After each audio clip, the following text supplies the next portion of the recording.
¿Qué tal, señoras, señores? Eh, quiero presentarles este par de libros. Son dos libros, los diálogos de Platón. Ahí es el primer tomo, en editorial Porrúa. Eh, bueno, les recomiendo que consigan también alguna otra editorial, aparte de la de Porrúa, para que contrasten. Ahí se logra ver un poco la selfie de Platón. Y bueno, en este tomo vienen, por ejemplo, los siguientes diálogos: tras la República, o de lo justo; Fedro, o del amor; el Timeo, o de la naturaleza; el Critias, o de la Atlántida; el Sofista, o del ser. Eh, Les menciono los nombres de los otros diálogos que aparecen en el otro tomo. Viene la apología de Sócrates, Critón, o del deber; Eutifrón, o de la santidad; Laques, o del valor; Lisis, o de la amistad; Cármides, o de la templanza; Ión, o de la poesía; Protágoras, o de los sofistas; Gorgias, o de la retórica; Menón, o de la virtud; Hipias mayor, o de lo bello; Cratilo, o del lenguaje; Teetetes, o de la ciencia; Simposio, que es el banquete, o de la erótica; y el Fedón, o del alma. Les leo lo que viene en la contraportada. Dice: más de 2000 años han pasado desde los días en que Platón ocupaba el centro del mundo espiritual de Grecia y en que todas las miradas convergían hacia su academia. A pesar de la distancia temporal, su pensamiento sigue siendo referencia recurrente, si no es que fundamental, en la construcción de nuevos sistemas conceptuales y filosóficos. En esta obra se condensan todos los textos que contienen sus ideas, casi siempre expuestos en forma dialógica, lo cual denota a su escritura de una amenidad, lo cual dota a su escritura de una amenidad que guía fácilmente al lector en la comprensión de sus disertaciones sobre el alma, lo bello, la poesía, la retórica, la ciencia, el lenguaje, el amor, lo justo y el ser. Los primeros escritos de Platón tienen su origen en el pensamiento de Sócrates, mientras que los posteriores, los de su madurez, van alejándose de los juicios de su maestro, adquiriendo un carácter más propio.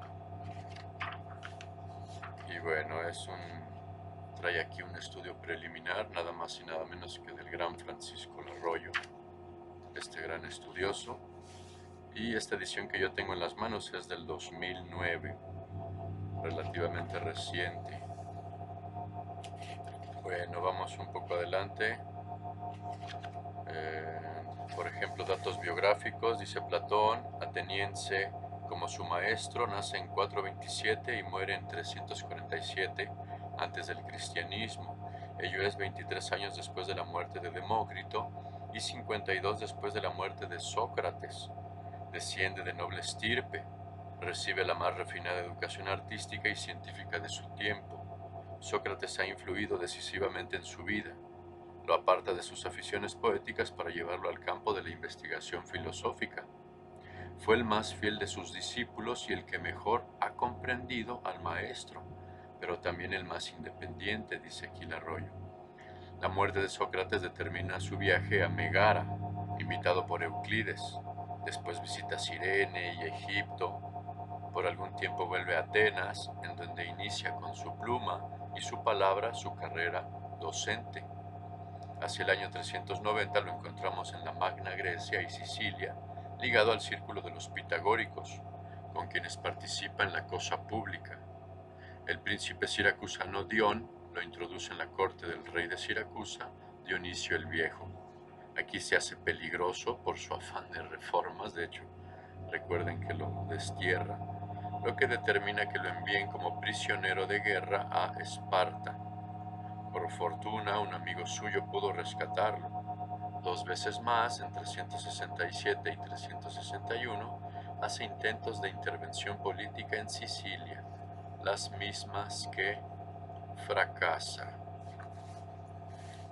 Y Y vamos ahora a los diálogos. Veamos, por ejemplo, la Apología de Sócrates, que es fascinante. Vean cómo abre. Dice: yo no sé, atenienses, es Sócrates hablando, la impresión que habrá hecho en vosotros el discurso de mis acusadores. Con respecto a mí, confieso que me he desconocido a mí mismo. Tan persuasiva ha sido su manera de decir. Sin embargo, puedo asegurarlo, no ha dicho una sola palabra que sea verdad. Pero de todas sus calumnias, la que más me ha sorprendido es la prevención que os han hecho de que os estéis muy en guardia para no ser seducidos por mi elocuencia, porque el no haber temido el mentis vergonzoso que yo les voy a dar en este momento, haciendo ver que no soy elocuente, es el colmo de la imprudencia, a menos que no llamen elocuente al que dice la verdad. Si esto es lo que pretenden, confieso que soy un gran orador, pero no lo soy a su manera, porque, repito, no han dicho ni una sola palabra verdadera, y vosotros vais a saber de mi boca la pura verdad. No por Zeus en una arenga vestida de sentencias brillantes y palabras escogidas, como son los discursos de mis acusadores, sino en un lenguaje sencillo y espontáneo, porque descanso en la confianza de que digo la verdad y ninguno de vosotros debe esperar otra cosa de mí. No sería propio de mi edad venir, atenienses, ante vosotros como un joven que hubiese preparado un discurso, nos dice Sócrates en la apertura de este diálogo, la Apología de Sócrates. Vamos a otro, por ejemplo, Laques o del valor. Dice Lisímaco: hola Nicias y Laques, ¿habéis visto a ese hombre armado que acaba de trabajar en la esgrima?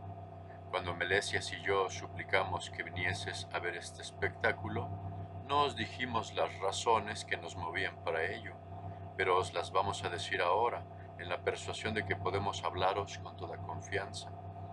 La mayor parte de las gentes se mofan de esa clase de ejercicios, y cuando se les pide consejo, lejos de manifestar su pensamiento, solo tratan de adivinar el gusto de los que los consultan y hablan siempre contra su propia opinión. Respecto a vosotros, sabemos que a una extrema sinceridad sabemos que a una extrema sinceridad unís una capacidad muy grande y por lo mismo esperamos que diréis ingenuamente lo que pensáis sobre lo que tenemos que comunicaros. He aquí lo que viene a parar a todo este preámbulo. Cada uno de nosotros tiene un hijo. En los aquí presentes, este hijo de Melesias lleva el nombre de su abuelo y se llama Tucídides. Aquel que es el mío tiene el nombre de mi padre y se llama Arístides. Como él, hemos resuelto procurar su mejor educación y no hacer lo que acostumbran los más de los padres, que desde que sus hijos entran en adolescencia, los dejan vivir a su libertad y capricho. Vean, esto es tremendo. Nuestra intención es vigilarlos con el mayor esmero, sin perderlos de vista. Y como vosotros tenéis también hijos, hemos creído que, cual ninguno, habréis pensado en los medios de hacerlos muy virtuosos. Y si esta idea nos ha ocupado seriamente, por ser vuestros hijos, no os ha ocupado, perdón, seriamente, por ser vuestros hijos demasiado tiernos, hemos creído que llevaréis muy bien este recuerdo sobre un negocio que no debe aplazarse y que conviene que deliberemos aquí todos juntos sobre la educación que debemos darles. Así es como inicia ese Laques o del valor, y ya nada más nos quedan unos segundos. Bueno, un último comentario, vean aquí sobre la academia. Dice: como ya se dijo, Platón fundó la academia, una de las más famosas escuelas de filosofía de todos los tiempos. Quedó instalada en los alrededores de Atenas, camino de Eulisis. Bueno, enseguida viene la historia de la academia, suele dividirse en 3 o 5 periodos, etcétera, etcétera. Un estudio muy pormenorizado que les recomiendo. Vayan a conseguir estos tomos de Platón. Uno es de 500 páginas aproximadamente y el otro es de 400. Saludos.